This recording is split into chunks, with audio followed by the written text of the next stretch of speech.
에베소서 4장 17절로 24절까지 우리 함께 공부하십니다. 그러므로 나는 주님 안에서 간곡히 권고합니다. 이제부터 여러분은 이방 사람들이 허망한 생각으로 살아가는 것과 같이 살아가지 마십시오.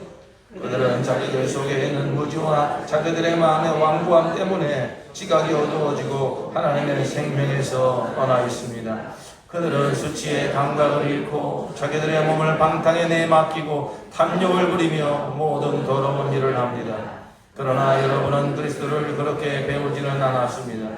여러분이 예수 안에 있는 진리대로 그분에 관해서 듣고 또 그분 안에서 가르침을 받았으면 여러분은 지난날의 생활 방식대로 허망한 육종을 따라 살다가 썩어 없어질 그 옛사람을 벗어버리고 마음의 영을 새롭게 하여 하나님의 형상을 따라 참 의로움과 참 거룩함으로 지으심을 받은 새 사람을 입으십시오. 아멘. 할렐루야.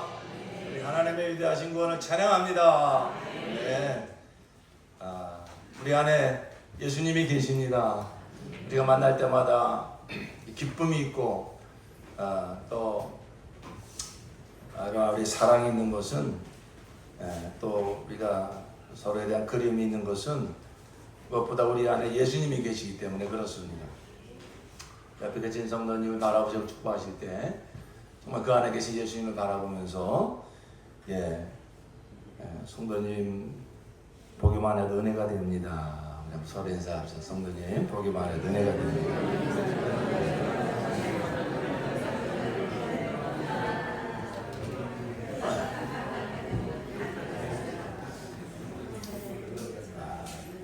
정말 우리 목장, 우리 교회 이러한 예수 생명으로 충만하여져서 이런 천국 분위기가 충만하여져서 누구든지 오는 사람마다 여기 좀 희한한 동네다. 그냥 여기 오기만 해도 내 마음이 평안해지고 좀 행복해지는구나. 뭐 이유가 어디 있겠습니까? 예수님이 계시는 곳이니까, 예수님이 통치하시는 곳이니까 우리 더욱더 그런 목장, 그런 교회를 함께 세워갑시다. 네. 제가 수수께끼를 한번 내겠습니다. 여러분, 이 우주에서 가장 똑똑한 것 같은데 가장 무지한 존재는 무엇일까요?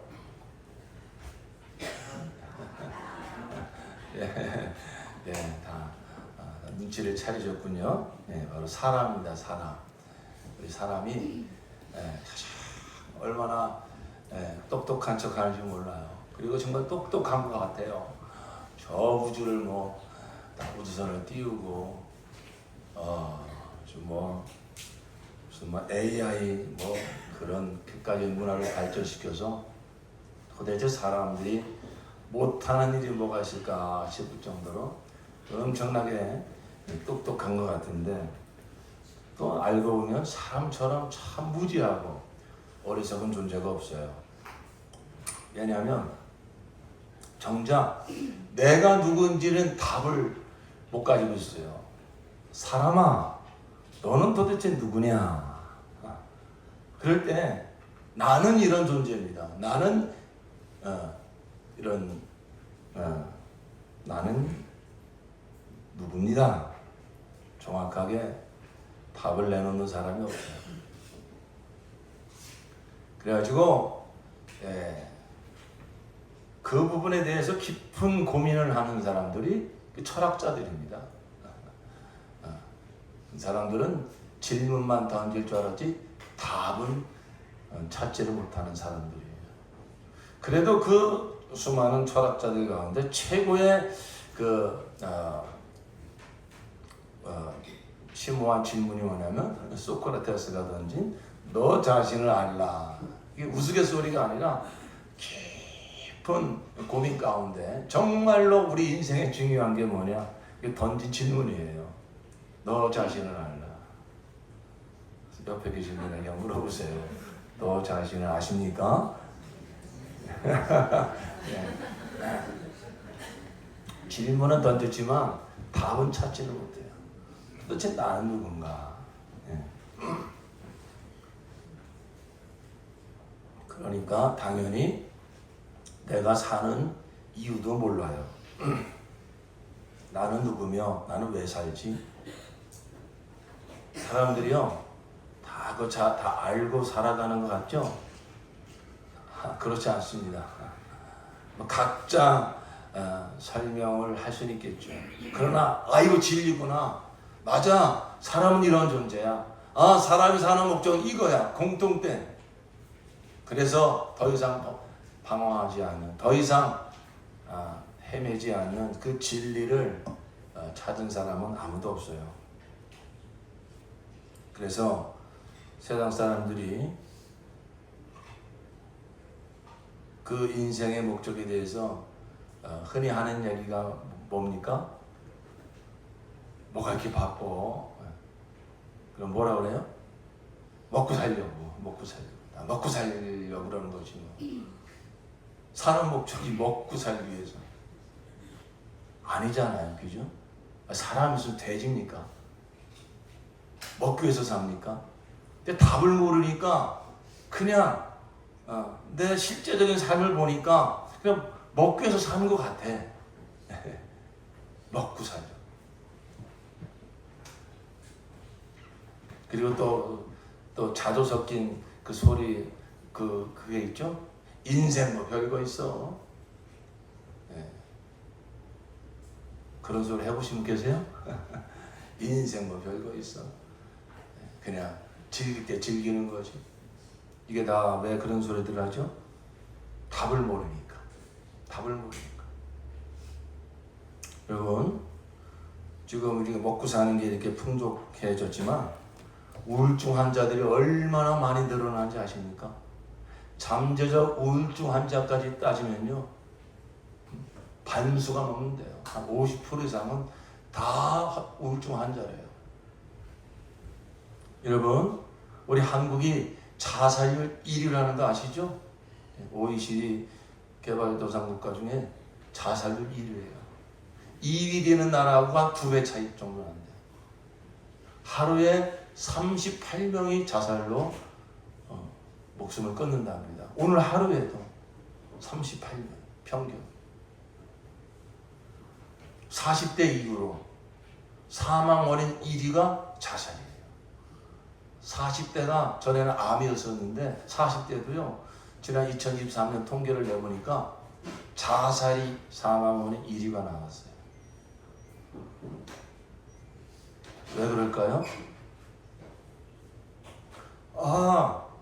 나는 이런 존재구나. 이렇게 하면 행복하겠구나. 나름대로 열심히 한번 살아봤는데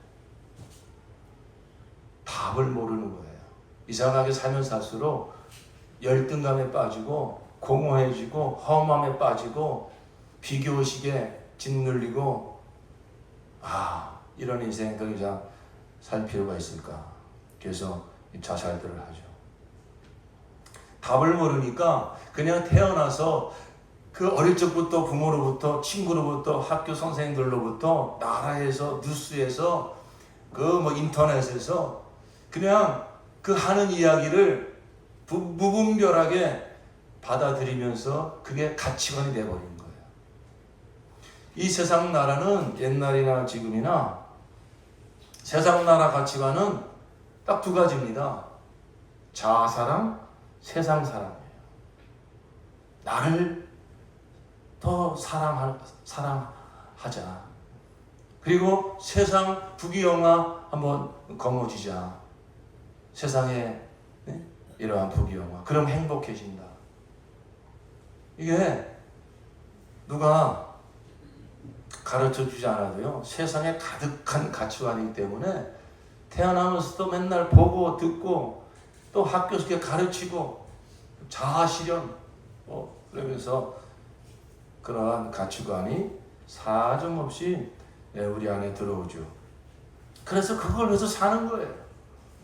그러면 행복할 줄 알고 그렇게 사는 거예요. 근데 이 세상 가치관을 쫓다 보면 다 열등감에 빠져요. 나보다 더 가진 사람, 나보다 더 잘난 사람 많아요. 늘 비교의식, 열등감. 그리고 무엇을 또 가져본들 이상한 허무함에 빠집니다. 나를 그게 채워줄 수가 없어요. 명예를 가져본들, 돈을 많이 가져본들, 수많은 사람들한테 이렇게 인기를 얻어본들, 이상한 허무함에 빠져요. 그래서 우리가 볼 때 저 사람이 도대체 뭐가 부족하다고 자살을 하지? 뭐가 부족하다고 저런 마약 중독에 빠지지? 네, 그렇죠. 채워지지 않는 그 공허함, 채워지지 않는 그 허무함, 견디다 못해 자살하고, 견디다 못해 마약에 손을 대고. 이게 지금 우리가 부인할 수 없는 세상 현실 아니겠습니까? 왜 그렇습니까? 사람이 도대체 무엇인가? 답을 몰라요. 내게 주어진 인생, 이 목적을 위해서 내가 사는구나. 그 답을 몰라요. 그러니까 거짓을 진리처럼 알고, 답이 아닌 것을 답처럼 붙잡고 열심히 살다 보니까 그 어느 지점에 가서는 이거 진리가 아니네, 이거 답이 아니네, 반드시 그 지점에 도달하게 돼 있어요. 여러분, 이 답은 철학자가 줄 수 없습니다. 어떤 종교도 찾아낼 수 없습니다. 바로 이 세상의 창조자, 우리 사람의 창조자, 또한 우리 사람의 구원자 되신 하나님만이 그 답을 주실 수 있습니다. 그러므로 우리는 하나님께 나아가서, 하나님, 나를 만드신 하나님, 나는 도대체 누굽니까? 내 인생을 이 시대에 존재하게 하신 하나님, 내 인생의 목적은 무엇입니까? 그 답을 하나님에게서 찾을 때, 그제서야 모든 방황은 끝나고 진정한 자유와 평안을 누리며 내게 주어진 이 짧은 인생이지만 정말로 보람있게 영광스럽게 살아갈 줄로 믿습니다. 여러분, 여기 마이크가 있죠? 이 마이크가 도대체 나는 누군지 모르고 내가 왜 존재하는지 모르면, 예를 들어서 자기가 마이크라는 걸 몰라요. 마이크의 존재 목적도 몰라요. 그래가지고 나를 왜 이렇게 만들었을까? 수제비 빚으라고 이렇게 둥글둥글하게 만들었구나. 수제비 피는데 이 마이크가 쓰임을 받는 거예요. 나름대로 수제비 피는데 뭐 어느 정도 쓰임 받겠죠. 나를 여기 왜 이렇게 뭉툭하게 만들어놨지? 마늘 빠라고 이렇게 해놨구나. 마늘 빻고 마늘 찢는데 이 마이크가 쓰임을 받아요. 어느 정도 마늘을 찢겠죠. 계속 그렇게 살다 보면 이 마이크가 인격이 있다면 행복하겠습니까? 만족하겠습니까? 이거 아닌데 하다 보니까 그럼 내가 수제비를 피고 마늘이나 빻고 어느 순간부터 이게 아닌데 싶고 고통스럽고 너무 정말 만족이 없고 그렇게 되는 거죠. 똑같습니다. 우리 사람이 하나님이 사람을 지으신 목적을 분명히 발견하고 그 길을 걸어가지 않으면 잠깐은 육체의 기쁨, 잠깐은 세상의 영광을 취하는 기쁨에 잠깐 행복할지 모르지만 반드시 이거 아닌데, 이렇게 사는 게 이게 인생이 아닌데, 그러한 지점에 반드시 도달하게 되어 있습니다. 그렇다면 우리가 그동안 수없이 들어왔지만 오늘 다시 한번 분명한 하나님의 말씀을 통해서 나는 누군가? 나는 왜 사는가? 하는 답을 분명히 찾으시고 우리에게 주어진 인생을 더 이상 속지 말고, 더 이상 거짓에 속지 말고 정말로 하나님의 말씀대로 이 진리를 쫓아서 살아가는 저와 여러분 되기를 예수 이름으로 축원합니다. 하나님이 사람을 지으셨습니다. 사람은 저절로 생겨난 존재가 결코 아닙니다. 사람은 피조물이에요. 하나님이 창조하신 피조물이에요. 그런데 하나님께서 사람을 지으실 때에 특별하게 지으셨어요.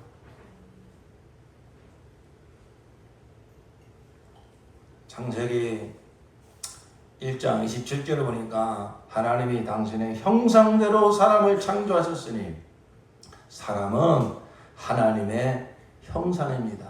하나님의 형상대로 사람을 지으셨어요. 사람은 하나님의 형상이다. 시작. 사람은 하나님의 형상이다. 네. 여러분이 이렇게 정말 함께 호응하고 함께 반응하며 말씀을 들으실 때 여러분 영혼에도 유익이 되고 설교자인 저에게도 힘이 납니다. 예. 다시 한번 사람은 하나님의 형상이다. 사람은 하나님의 형상이다. 그렇습니다. 여러분 그 하나님의 내가 누군지 알려면 나는 하나님의 형상으로 지음받은 존재구나. 사람은 하나님의 형상이구나. 이 진리를 딱 붙들고 그러면 하나님의 형상이라는 게 뭔가 이걸 알아야 되지 않겠어요? 옆 사람에게 한번 물어보세요. 하나님의 형상이란 무엇입니까? 물어보세요. 예. 예. 질문을 들으셨으면 대답을 하셔야죠. 대답을 한번 적으세요. 하나님의 형상이라는 게 뭡니까? 한번 생각을 해보세요. 여러분 하나님 말씀을 들을 때요. 그냥 이렇게 너무나 익숙하게 이렇게 피상적으로 들으시면 안 돼요. 그냥 관용으로 들으시면 안 돼요. 여러분 하나님 말씀처럼 실제적인 말씀이 없어요. 돈보다 사람보다 정말로 내 인생에 참 유익을 주는 것은 하나님의 말씀입니다. 하나님 말씀 받을 때에 현찰로서는 확 잡듯이 내 인생에 답을 주시는 하나님의 말씀을 그렇게 진리로 생명으로 받으시기를 축원합니다. 그럼 하나님의 형상이란 뭔가?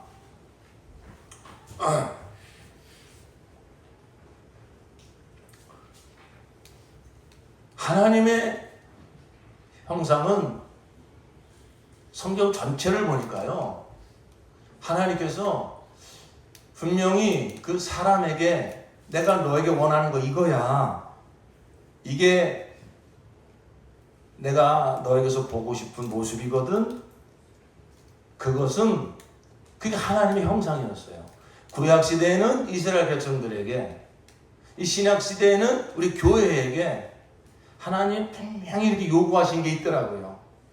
그런데 그게 뭔가 가만히 보니까 두 가지로 말씀하고 계시더라고요. 하나는 거룩이고요. 하나는 사랑입니다. 사랑. 그래서 하나님께서 이스라엘 민족에게도 오늘날 저와 여러분에게도 계속 하시는 말씀이 뭐냐면 내가 거룩하니 너희도 거룩하라. 이 말씀을 하세요. 그 다음에 너희가 온 마음과 뜻과 성품을 다해 하나님을 사랑하고 네 이웃을 내 몸처럼 사랑하라. 내가 새 계명을 주노니 내가 너희를 사랑한 것처럼 너희도 서로 사랑하라. 거룩과 사랑. 이것은 하나님의 형상이에요. 형상. 이게 좀 어려운 단어일 수 있는데요. 제가 좀 쉽게 설명을 해볼게요. 거룩이 뭐냐면요. 하나님이 모든 것이 되는 것. 하나님만이 모든 것이 되는 것. 부정적으로 설명하면 다른 것이 섞이지 않는 것. 다른 것이 섞이지 않는 것. 이게 바로 거룩입니다. 거룩. 그다음에 사랑은 무엇이냐면 하나님의 형상으로서 사랑이 무엇이냐면은 너와 나가 따로 없고 너와 나가 하나가 되는 것. 하나가 한 몸이 되는 것. 이것이 바로 하나님의 형상으로서의 사랑입니다. 사랑. 그런데 이런 사람이 하나님의 형상을 이루어 가려면 사람 스스로 그러한 하나님의 형상을 결코 이룰 수 없어요. 그래서 우리 사람이 하나님의 형상을 이루어갈 수 있는 길을 하나님이 어떻게 마련하셨냐면, 하나님이 우리 안에 오셔서 우리와 함께 사시면서 하나님을 알아가게 하시고 하나님을 닮아가게 하셨습니다. 그래서 사람을 지으실 때 특별히 창세기 2장 7절을 보니까 하나님은 흙으로 사람을 지으시고 생기를 그 코에 불어넣어 사람이 무엇이 되게 하셨느니라? 생영이 되게 하셨느니라. 영적 존재가 되게 하신 것은 하나님 당신이 영이시기 때문에 우리 안에 들어오셔서 영과 영으로 함께 사시면서 우리가 하나님의 형상을 닮아가게 하시려고 우리를 영적 존재로 지으셨어요. 사람을 왜 영적 존재로 지으셨다고 제가 말씀드렸습니까? 예? 조금 전에 말씀드렸는데 전부 저를 집중해서 열심히 설교를 듣고 계시는데 이따가 포도 드실 생각하고 계신 건 아니죠. 사람을 영적 존재로 지으신 것은 영신 하나님이 우리 안에 들어오셔서 함께 사시려고요. 함께 사시려고. 함께 사시면서 우리로 하여금 어떻게 하시려고요? 하나님을 점점 알아가게 하시고 하나님을 더 사랑하게 하시고 하나님을 닮아가게 하시려고요. 그래서 어떤 모습이 나타나게 하시려고요? 거룩과 사랑이라고 하는 하나님의 형상이 나타나게 하시려고. 이건 사람의 노력으로 되어지는 게 아니라 그건 하나님의 형상이기 때문에 우리가 하나님과 늘 교제하다 보면 하나님과 늘 함께 살다 보면 그 하나님의 형상을 우리가 닮아가게 되는 것이죠. 지난주에도 또 지난 수요일에도 말씀드렸습니다마는 이 하나님의 사랑은 성부, 성자, 성령 삼위 하나님이 영원부터 영원까지 한 분 하나님으로 존재하는 그 사랑입니다. 우리는 그걸 다 이해할 수가 없어요. 근데 잠깐 우리가 인생을 사는 날 동안 경험하는 순간이 있습니다. 사랑에 흠뻑 빠질 때, 연인 간의 사랑에 흠뻑 빠질 때, 자식에 대한 사랑에 흠뻑 빠질 때, 그때 어떻게 됩니까? 나를 잊어버려요. 내가 없어져요. 그냥 상대방의 모든 것이 돼요.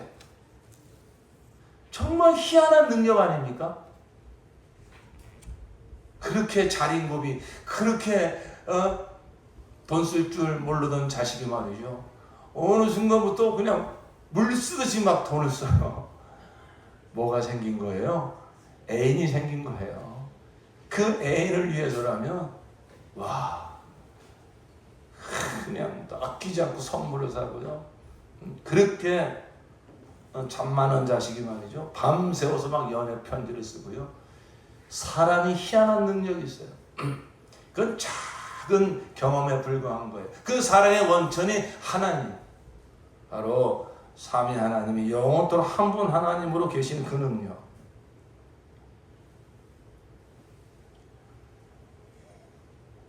그러니까 하나님께서 사람을 지으실 때에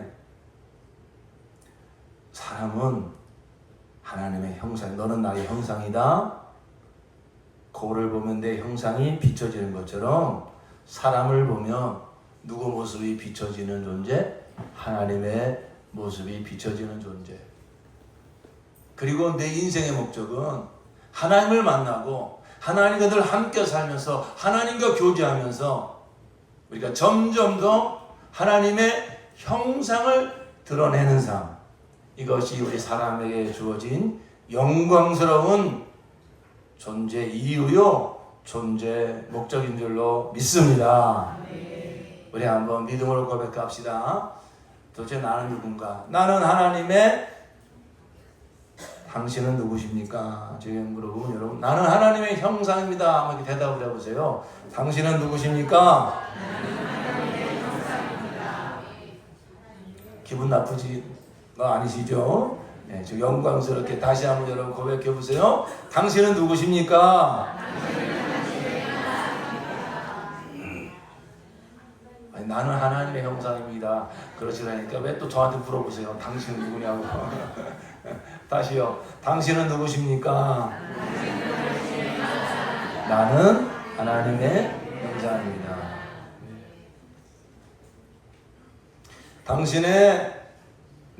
당신은 왜 사십니까? 대답을 해보세요. 당신은 왜 사십니까? 하나님의 형상을 이루려고요. 하나님의 형상을 지금 받았는데 이게 그냥 무슨 공장에서 무슨 뭐 이렇게 기계로 물건 찍어내듯이 하나님의 형상이 강하게 하나님과 인격적으로 늘 교제하면서 하나님을 점점 더 알아가고 그러면 하나님은 점점 더 사랑하게 되고 그럼 반드시 하나님의 형상이 나오게 되어 있습니다. 그러니까 우리 인생의 목적은 하나님 만나서 하나님과 늘 교제하면서 하나님의 형상을 이루어가는 것, 이것이 우리 사람에게 주어진 영광스러운 존재의 목적입니다. 왜 사냐고 묻거든 그냥 묻지요. 그게 아니라 누가 왜 사냐고 묻거든 하나님의 형상을 이루어 가려고요. 하나님의 영광이 되려고요. 할렐루야. 하나님이 언제 영광을 받으실까요? 우리에게서 하나님의 형상이 이루어질 때. 고슴도치도 제 새끼가 예쁘다는 말이 있죠. 여러분, 하나님이 사람을 볼 때 언제 하나님이 영광을 받으시겠어요? 어마어마한 예배당을 지었을 때일까요? 사람들이 어마어마한 업적을 이루었을 때일까요? 그런 것과 상관없이 우리에게서 하나님의 형상이 온전히 이루어질 때, 우리에게서 하나님의 형상이 온전히 나타날 때, 하나님은 그게 바로 당신의 형상이기 때문에 그걸 기뻐하시고 하나님께서 영광을 받으십니다. 아멘. 우리가 이 복음 안에서 이 진리를 분명히 붙들고 살자고요. 우리가 그렇게 매일 살지 못한다 할지라도 내 인생의 방향을 이 복음 안에서 진리 안에서 분명히 붙들고 먹든지 마시든지 하나님의 영광을 위해서 살아라. 말에나 일에나 다 주 예수의 이름으로 하고 하나님께 영광을 돌리며 살아라. 할렐루야. 우리 성도들은요, 세상 사람들이 알지 못하는 비밀을 가진 자예요.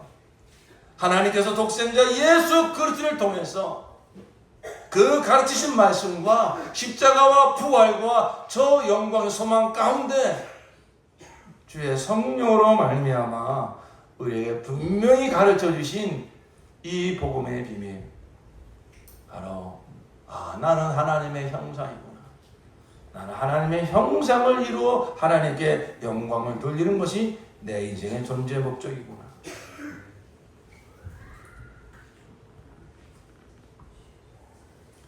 그러므로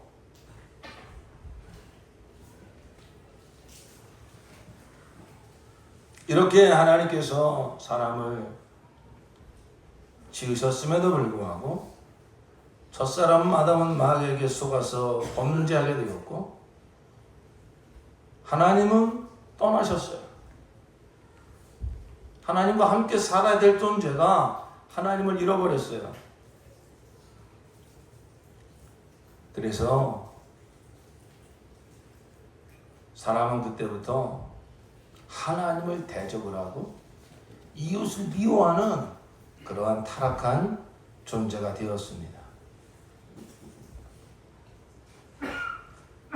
하나님의 형상의 잔재가 남아있어서 하나님의 그 양심을 통해서 하나님께서 양심을 남겨두셔서 양심에서는 사랑하며 살아야지, 평화롭게 살아야지, 용서하며 살아야지 라는 양심이 있지만은, 다시 말씀드리다, 하나님의 형상을 이루며 살 수 있는 능력은 사람 스스로에게 있지 않아요. 하나님과 함께 살아야 그 하나님의 형상이 내게 계속 부어지고 하나님을 닮아가게 되어 있는 거예요. 하나님을 잃어버린 인간들이 아무리 힘쓰고 했어도 하나님이 원하시는 거룩과 사랑의 모습은 이룰 수가 없는 것입니다. 그러나 하나님은 이러한 세상을 포기하지 않으셨습니다. 이러한 세상을 구원하실 뜻을 이미 하나님은 창세전에 가지고 계셨습니다. 그래서 하나님께서 이 세상을 구원할 뜻을 가지실 때 어떤 종교를 세워서 어떤 철학자를 하나님이 세워서 어떤 교육을 통해서 어떤 문화를 통해서 구원하실 뜻을 가지신 게 아닙니다. 그럴 수 없다는 걸 하나님은 아십니다. 그렇기 때문에 하나님은 이런 타락한 세상을 구원하실 뜻을 세우실 때 바로 독생자 하나님의 아들 예수를 이 세상에 보내어서 우리를 구원하실 뜻을 세우신 것입니다. 그리고 하나님께서는 그 예수가 오시는 길을 이제 준비하기 위해서 구약시대에 아브라함을 부르시고 이스라엘 민족을 세우시고 율법을 두시고 선지자들의 예언을 하게 하심으로써 그 메시아 예수가 오시는 길을 준비하게 하셨습니다. 하나님께서 구약시대 이스라엘 백성들에게 주신 계명이 있습니다. 그 여러분 구약시대 구약성경을 읽다 보면 민수기, 신명기, 레위기, 출애굽기 보면 그 모세가 십계명을 돌판으로 받은 이야기와 거기에 모든 무엇을 정결법 무슨 먹는 것에 대한 그러한 계명을 다 주셨는데 그걸 전부 세보니까 한 617가지라고 그래요. 그걸 함축한 게 십계명이에요.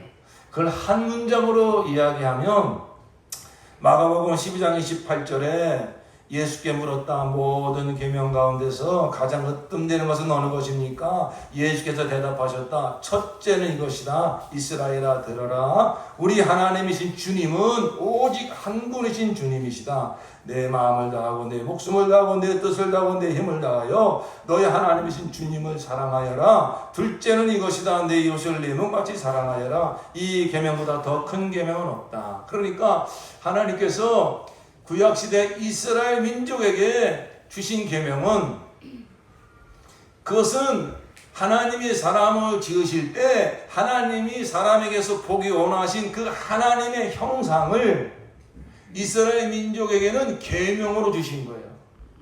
그 계명은 곧 하나님의 형상인 거예요. 그런데 그 계명을 가만히 들여다보니까요.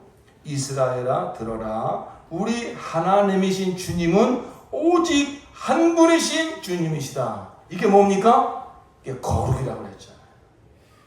나 외에 다른 신을 두지 말아라. 너에게 나는 모든 것이다.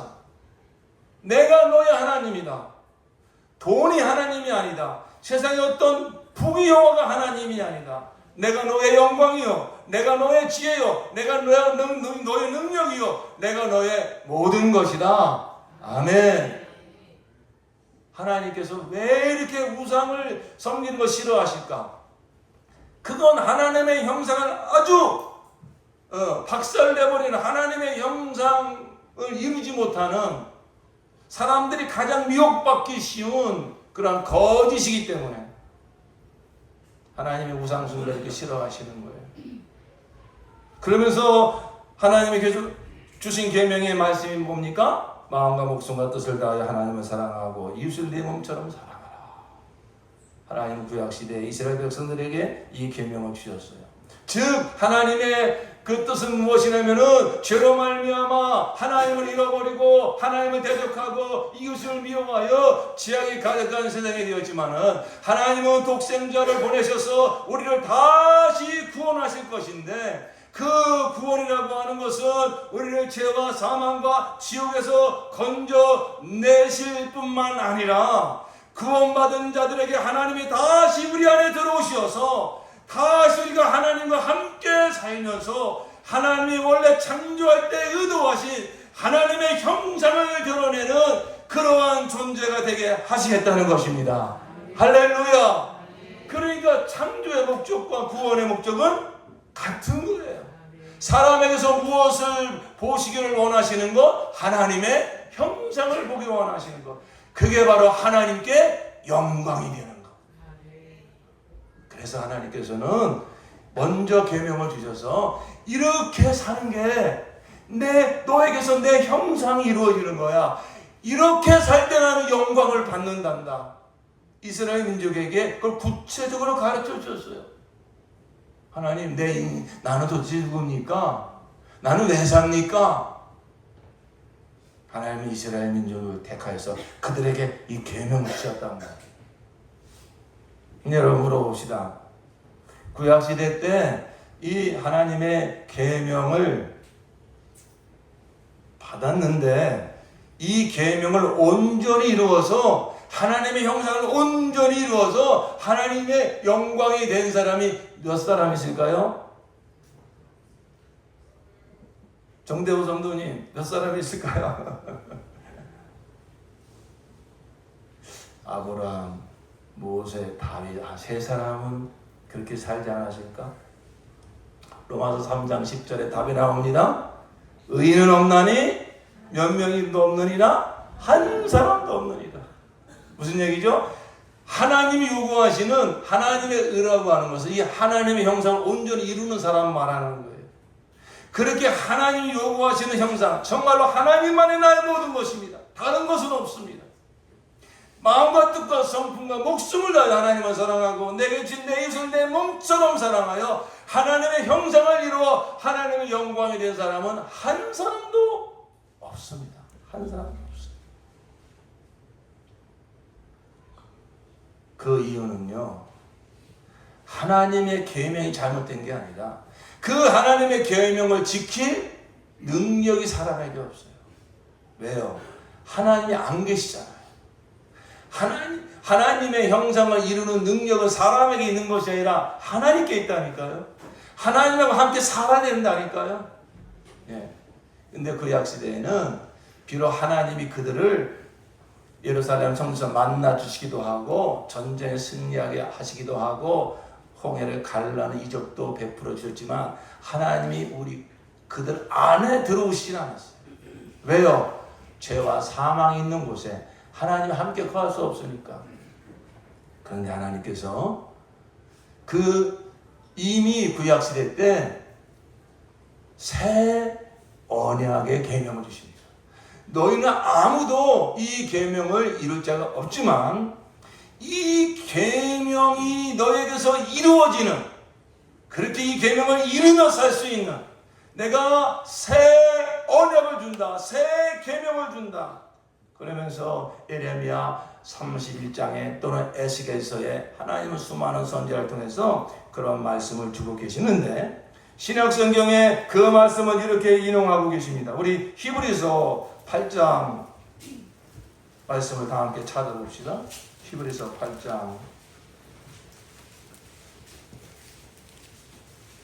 7절로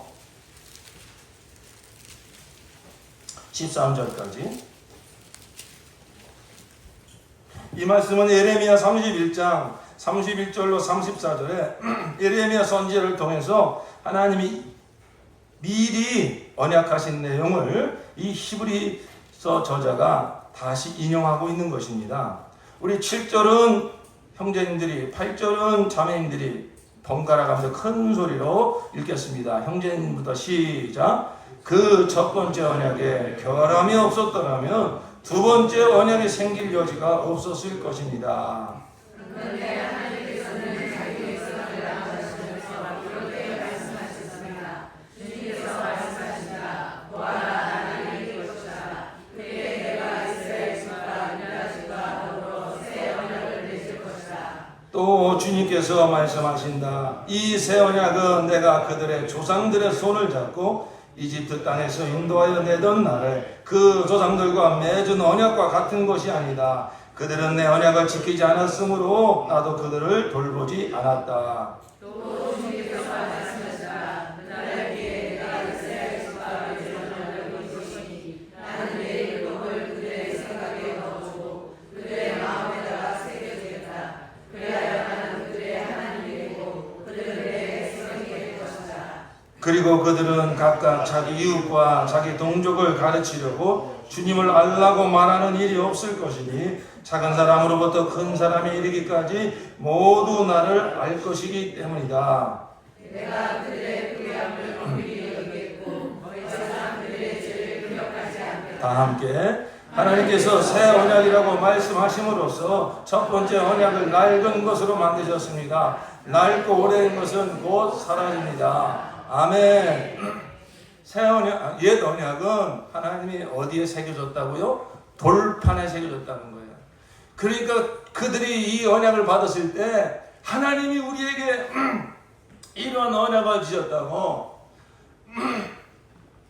그들이 얼마나 기뻐하고 즐거워했는지 몰라요. 그러나 얼마 가지 않아서 그 계명이 번패스럽고 불안하고 두려움의 대상이 됐어요. 왜? 지킬 능력이 없으니까요. 하나님께서는 새 언약을 말씀하셨는데 이 새 언약은 어디에 새겨주신다고요? 우리의 마음판에 새겨주신다는 거예요. 여러분, 마음판에 새겨주신다는 게 뭐죠? 우리에게 이 계명을 생명으로 주신다는 거예요. 영으로 주신다는 거예요. 할렐루야. 그러니까 구원이라고 하는 것은 생명을 하나님이 바꿔놓으신 거예요. 옛사람은 세상 사랑, 자아 사랑, 허무함과 열등감으로 그래서 자살할 수밖에 없는 이러한 세상 가치관에 하나님을 대적하고 이웃을 미움하는 그런 생명을 가지고 살던 사람은 그래서 마지막에 하나님의 심판을 받고 지옥 갈 수밖에 없는 마귀의 종로로 타는 육체의 정욕과 안목의 정욕과 이생의 자랑만을 쫓아 사는 거짓을 진리처럼 쫓아 살던 이 사람은 예수와 함께 십자가에 못 박아 장사 지내고 그리고 예수의 생명으로 거듭나게 하신 것이 우리에게 이루신 하나님의 위대하신 구원입니다.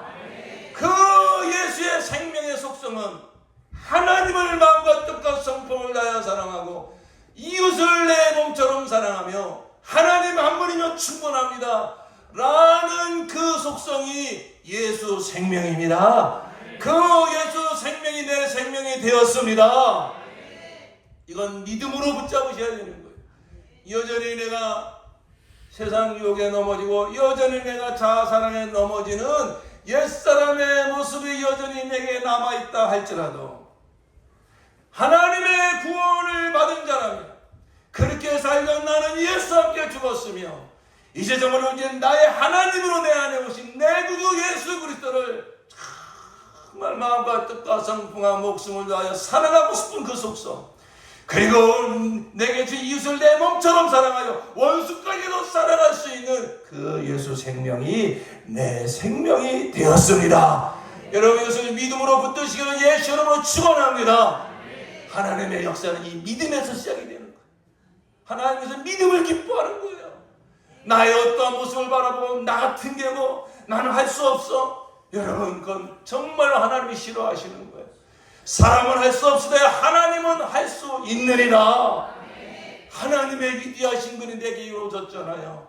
그리고 그렇게 살도록 성령께서 오셔서 예수 생명으로 우리를 거듭나게 하실 뿐만 아니라 예수 생명이 내 안에 있으니 네가 알아서 그 생명으로 살아보라 그것이 아니라 생명의 성령께서 오셔서 그 예수 생명으로 살아가고 싶은 소원을 틈마다 기회만 나면 불어넣어 주시고 그렇게 감동해 주시고 내가 한번 그렇게 살아보겠습니다. 작은 순종만 해도 성령께서만 능력을 부어주셔서 살아갈 수 있는 능력을 하나님께서 베풀어 주십니다. 이 하나님의 구원을 우리가 믿음으로 붙잡아야 돼요. 그렇기 때문에 사랑하는 성도 여러분, 오늘 우리에게 주신 본문의 말씀이 무엇이냐면은 이제 나는 나는 이전에 살던 방식대로 나는 그냥 그렇게 살아갈 거야. 그 옛사람을 벗어버리라는 거예요. 여러분이 예수 안에 있는 진리대로 그분에 관해서 듣고 또 그분 안에서 가르침을 받았으면 오늘도 여러분이 예수 진리를 듣고 있습니다. 이 예수의 복음 여러분의 이루어진 하나님이 이루어진 이 구원을 듣고 있습니다. 가르침을 받고 있습니다. 그렇다면 이것을 진리인 줄 꽉 붙들고 더 이상 거짓에 속지 말라는 거예요. 22절에 보니까 여러분은 지난날의 생활 방식대로 허망한 욕정을 따라 살다가 썩어 없어질 그 옛사람을 벗어버리고 자아사랑, 세상사랑, 가치관, 여러분 정신 차리지 않으면요, 눈만 뜨면 들리고 보이고 내 인생을 주도하려고 하는 게 이 세상 가치관이에요. 내게 이러지 하나님이 위대하시고 나는 누군가, 나는 왜 사는가, 이 복음 안에서 이 방향을 늘 붙잡고 살지 않으면, 이 분명한 복음을 붙들고 학교도 가야 되고 직장도 가야 되고 집에서 가정생활 가야 되고 뭘 하든지 그래야만 우리에게 주어진 이 인생을 통해서 날마다 살면서 할수록 하나님의 형상이 이루어가며 하나님의 영광이 되는 복된 인생이 될 줄로 믿습니다. 그렇기 때문에 우리는 반드시 육체가 있는 한 세상에 사는 한 이 옛사람의 속성이 계속 나를 끌어당긴다고요. 이 세상 나라의 타락한 가치관이 계속 나를 유혹한다고요. 그걸 분별하고 그걸 벗어버리는, 이미 그렇게 살던 나는 예수 함께 죽었음을 선포하는 이런 정말로 영적 싸움이 날마다 일어나야 될 줄로 믿습니다. 나는 이런 육체적인 이 기쁨은 누리지 않으면 살 재미가 없어. 그런 거 결단해야 돼요.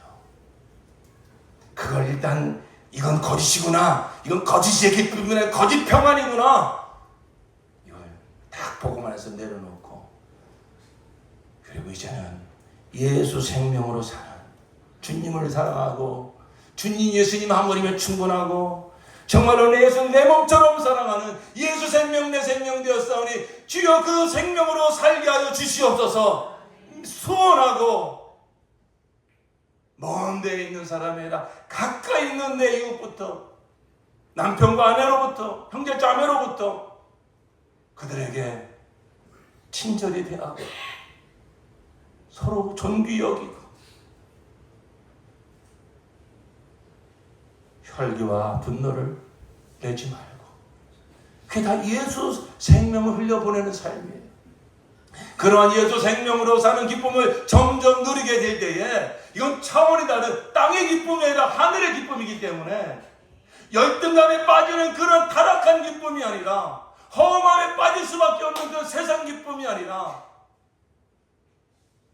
완전한 평안과 기쁨을 주는 천국의 기쁨, 예수 생명을 누리는 기쁨이기 때문에 그러한 기쁨에 점점 우리가 이제 빠져들수록 세상 내 기쁨을 가져다 줘도 그런 것에 마음을 빼앗기지 않는 그러한 정말로 성숙한 그리스도인이 될 줄로 믿습니다. 옛사람을 벗어버리고 어떻게 하랍니까? 마음의 영을 새롭게 하라.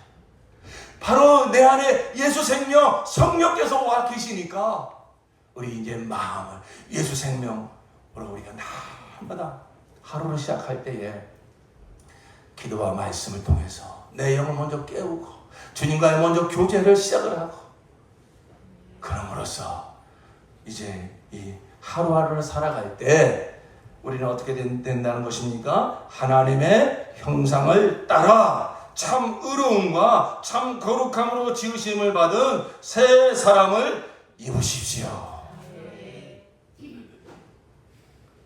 누가 복된 인생인가?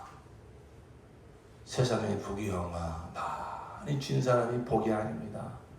살면 살수록 옛사람은 점점 더 사라지고 옛사람의 기질은 점점 더 사라지고 예수님 한 번이면 충분합니다. 주님을 점점 더 사랑하고 내게 허락하신 사람들을 점점 더 사랑하는, 미운 사람이 점점 없어지고 다 내가 품어야 될 사람, 내가 섬겨야 될 사람, 내가 용서해야 될 사람, 이렇게 주님을 점점 더 사랑하고 이웃을 점점 더 사랑하는 사람, 돈이 없어도 세상 가진 것이 아무것도 없어도 예수님 한 번이면 충분합니다. 정말로 이러한 예수로 충만해져 가는 사람, 그 사람이 바로 새 사람으로 점점 더 하나님의 형상으로 점점 더 변화되어 가는 사람이, 그 인생이 바로 하나님의 영광이 되어지는 것입니다. 우리 사랑하는 모든 성도님들, 정말로 이 내 인생의 존재 목적과 존재 이유를 복음 안에서 다시 한번 분명히 붙잡고, 이건 하나님의 간절한 소원이에요. 그걸 내 손으로 부여잡고 나 정말 그렇게 살겠습니다, 성령님 역사하여 주시옵소서. 그런 결단이 있을 때 성령님께서 놀랍게 그렇게 살아갈 수 있도록 역사해 주실 것입니다. 그래서 저 여러분의 삶이 정말 하나님의 형상을 날마다 이루어서 하나님의 영광이 되어지는 그런 복된 인생을 살아가시기를 예수 이름으로 축원합니다. 기도합시다.